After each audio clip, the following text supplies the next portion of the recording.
Obviously, I'm not gonna tell the little lady that I cooked my irons in her oven, which is why I did it when she was at work. Luckily for me, she doesn't watch my videos. She's never gonna know. Be the right club today. Yes!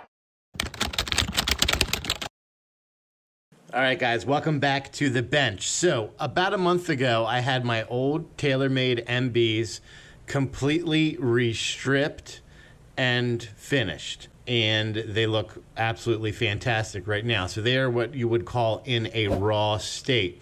So at this state, you can do whatever you want. You can have them replated. You can leave them as is, and they will naturally rust and patina. Or you can heat treat them and, you know, kind of get some color to them. Now, heat treating can be tricky because you don't always get the right and the same amount of heat if you're not doing it professionally. Professionally, they use a oven that hits to a specific temperature, and steel has a very specific temperature that it needs to reach to achieve a certain color.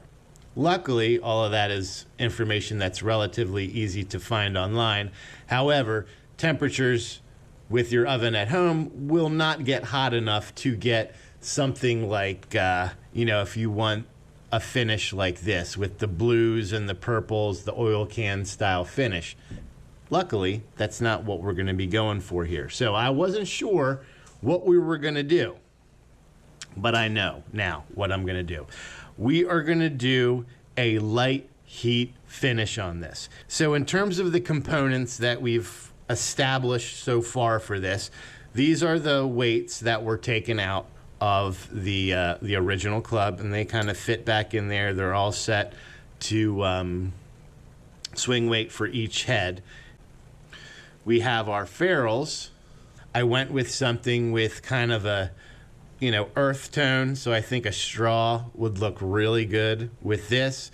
The black plays on the weight there, so I think that'll look pretty good.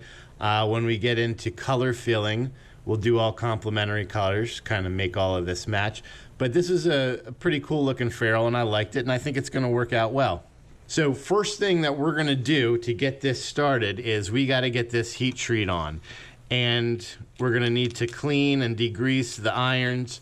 But before we can do that, we need a way to easily handle them without getting our fingerprints on them and all of that stuff before we put them into the oven, which is where we're gonna do this. So I went to the local hardware store. I got these hooks, took one of these heads with me to see which ones would fit in. And simply, we're just gonna put this in here. It's not a super tight fit, right? You can see it kind of goes in a little bit, but since this is a tapered hosel, it gets thinner as it gets to the bottom. So we're just gonna kind of get this started, give it a little couple screws there. Now you can see it's in there nice and solid. So we can use this to clean and also to hang in our oven to get our heat treat.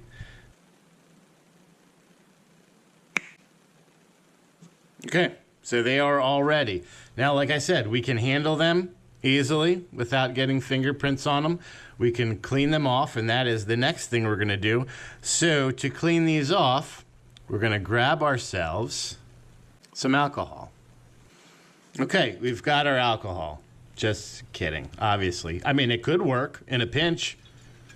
Lord knows I've used worse on cuts. Something like this will work fine. You can use a degreaser. You can put it, you know, Dawn works great. I want to kind of keep as much water away from these as possible since they are very prone to rusting in their current state. You can use an engine degreaser as well. I've used it. I'm not a total fan of it. It sometimes tends to leave spotting and residue in the final product. Regular old isopropyl alcohol, highest strength you can get, this is 91%, is the best. So even though we still have these hooks on here and we're not going to be touching them, I'm still going to go on the safe route.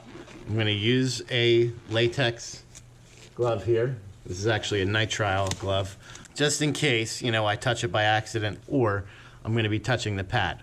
Oil is your enemy, so you want to make sure you're getting rid of as much oil as you possibly can. So we are just going to simply rub this down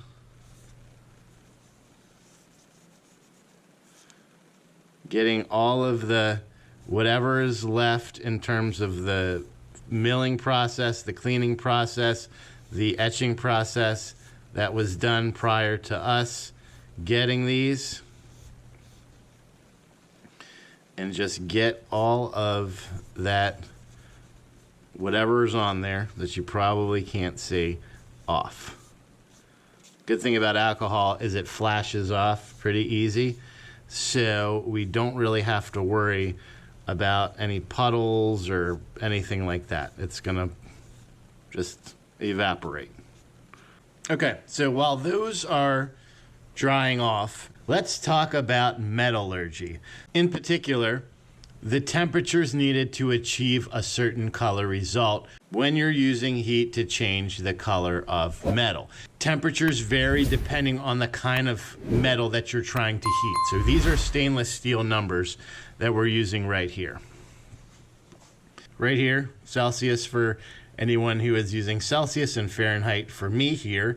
This is the color, and this is the temperature that is needed to be achieved to get to that color. Obviously, the more consistent you can be with the temperature, the better you are at hitting your target color. Some of these are very achievable in the common household oven. So we're gonna aim for a target temperature in our oven for 400, and we're probably gonna go 475, because metal heats and there's different thicknesses to these irons. So some things are gonna heat up higher, some things are gonna heat up lower. And I think if we land around 475, we will have some pieces that reach 500, and we will have other pieces that probably only get to the 470, 465 range, which is gonna give us this variation of colors on our pieces, and I think that will be good enough. So I've done this a couple ways. I've done a pre-warming, and I've put them in cold. I found that when you put them in cold and slowly let it get up to temperature, you get a much better result, because you are gradually warming the piece, and it actually takes less time because you're increasing the rate that the metal is going to warm up slower. If you put something in that's cold and it's hot, thermodynamics and conduction and all of that other stuff is going to take it longer to reach your desired temperature, because it's going to be flashing off so much of the cold energy and not absorbing the heat. So if you bring it up slow, you'll get to your target temperature faster. Okay, so for the last part of this, we just want to be able to get off any residual lint or whatever that may have, kind of come off of this cotton pad when we were, rubbing it down with the alcohol. So I've got a fresh microfiber here, straight out of the package, never been used. We're just going to make sure that we've got everything off, and then we are going to transfer these into the oven. All right, so we've got these set up. You can see here they're hanging on the top rack, all facing the same way. They're not touching each other. I cleaned off the top rack just in case there was any kind of crumbs or junk or stuff that's in there that could fall on them, but I think we're looking good. The oven is cold, it is not on. And we're just going to close this guy up. Bake. This is a gas oven, and we said we're going to go for a target temperature of between 475 and 480. And we're going to go and just let this thing heat up. Once it hits target temperature, we're going to try to keep them in for an hour, but we are going to start to look at them right around the 30-minute mark to see if they're taking color, and if maybe it won't quite take as long as we think. All right, so we've been going for about 30 minutes. I use this just to test. It's got a little, you see that guy right there, and it'll give you kind of a temperature of what. Just open the door and kind of see what the pieces are at. They're right around 485 to 512 degrees, depending on which part of the piece we're scanning. And I can see 30 minutes in that it has taken on a slightish bronze color. So we're pretty close to where we're going to go. So we're just going to let this go for probably another 30 minutes for a total of an hour. And then we're just going to shut off the oven and let them cool down naturally. It will change color slightly during the cooling process. Let's let this go for probably another, we're going to go for a full hour. So for another 25 minutes or so, and then we will let them cool and show you what they look like. Just a little recap. We want it to end up in this color scheme right here. This, they call it a dark yellow brown and a brown yellow purple, somewhere in here. We set the temperature of the oven to 480 degrees, which is right here, knowing that there always will be some cold spots and warm spots, which kind of throws us right in these three. So how'd we do? I don't know how much of this color is actually going to show up on the screen. I hope it does, because these came out dead perfect. If we're looking at our color scheme, this is where we want it to be. And we've got almost like a coppery gold with little bits of kind of brownish purple highlights along the edges. And that's to be expected. The edges are going to heat up quick than the flat solid parts. Sole, you can see here, had a nice little coppery finish going into that almost brownish purple. And then the face, again, came out much darker.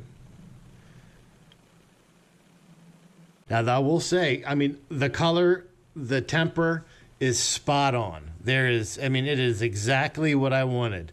There are some things that have kind of peaked up, and I'm just going to put these out there. I don't hate them.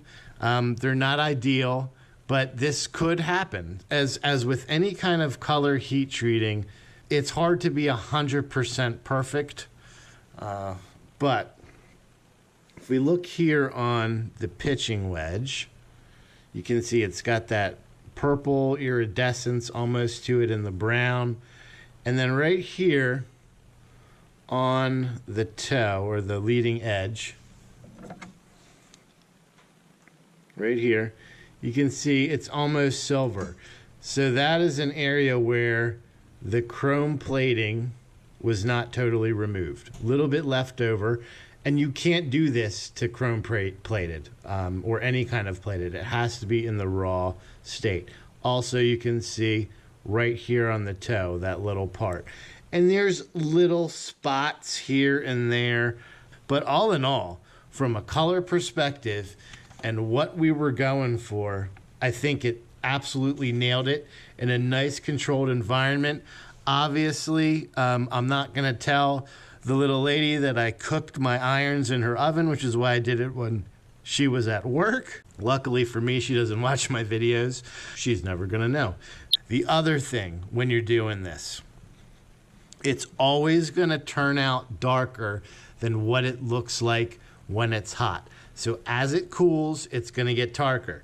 And as an example, when I took these, or when I turned the oven off, they were right about here in this golden yellow dark straw color, and they darkened probably, we'll call it definitely a full shade, maybe somewhere at just 2 shades.